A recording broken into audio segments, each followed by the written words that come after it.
សំឡេងចម្លែកចេញពីក្នុងឆ្នាំងសម្លរបស់ខ្ញុំណាបងប្អូនខ្ញុំនិយាយនេះជារឿងពិតណាបងប្អូនសំឡេងយំចម្លែកដូចជាសត្វតិចដូចជាអីតិចណាបងប្អូនហ្នឹងហើយសំឡេងនោះខ្ញុំថតតាំងពីថ្ងៃទី3 ខែ 5 2025ជាងនេះណាបងប្អូនហ្នឹងហើយនៅម៉ោង 10:49 នាទីណាបងប្អូនខ្ញុំនិយាយនេះជារឿងពិតណាបងប្អូនហ្នឹងហើយ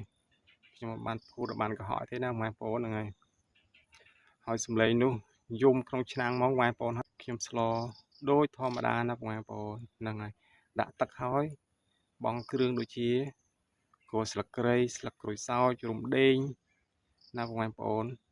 ហើយសំឡេងនោះចេញពីក្នុងឆ្នាំងហ្មងបងប្អូនហ្នឹងហើយខ្ញុំមកបានបញ្ចូលឬថតជាសំឡេងអ្វីខ្ញុំមិនដាក់ទេណាបងប្អូនហ្នឹងហើយខ្ញុំនិយាយពិតមែនណាបងប្អូនខ្ញុំមកพูดកុហកទេណាបងប្អូននឹងសំឡេងចម្លែកមែនតើបងប្អូន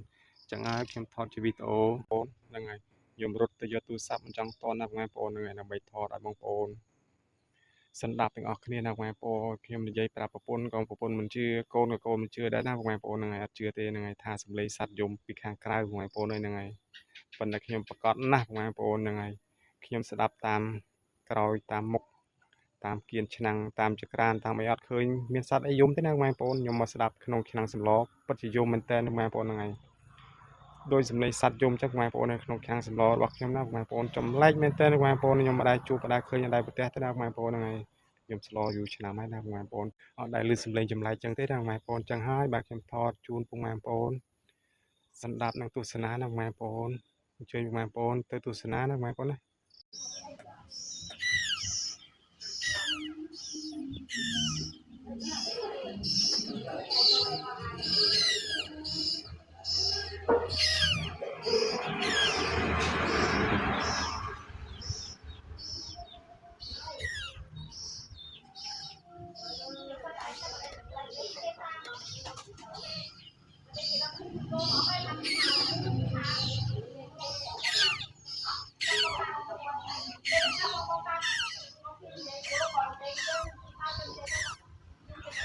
ចម្លែកណាស់បងប្អូនអើយចម្លែកមែនតើនេះនេះសិតតែគល់ស្លឹកគ្រៃនិងម្ដេងស្លឹកក្រូចសើចទេណាបងប្អូនប៉ុន្តែឮសំឡេងចម្លែកមែនតើណាបងប្អូននេះខ្ញុំអត់พูดកុហកទេបងប្អូនឮសំឡេងពិតមែននៅក្នុងឆ្នាំងខ្ញុំស្លបងប្អូននេះដឹងសំឡេងអ្វីទៅបងប្អូនអើយនេះបងប្អូនជួយស្ដាប់នឹងអ្វីទៅបងប្អូននេះនៅក្នុងឆ្នាំងខ្ញុំបងប្អូននេះទឹកកំពុងតែក្តៅបងប្អូននេះមើលនេះអត់តន់ពុះបងប្អូនគ្រាន់តែក្តៅហ្នឹងបងប្អូននេះបងប្អូននេះឮសំឡេងមួយទេបងប្អូនអើយឬព្រួយមែនតើបងប្អូន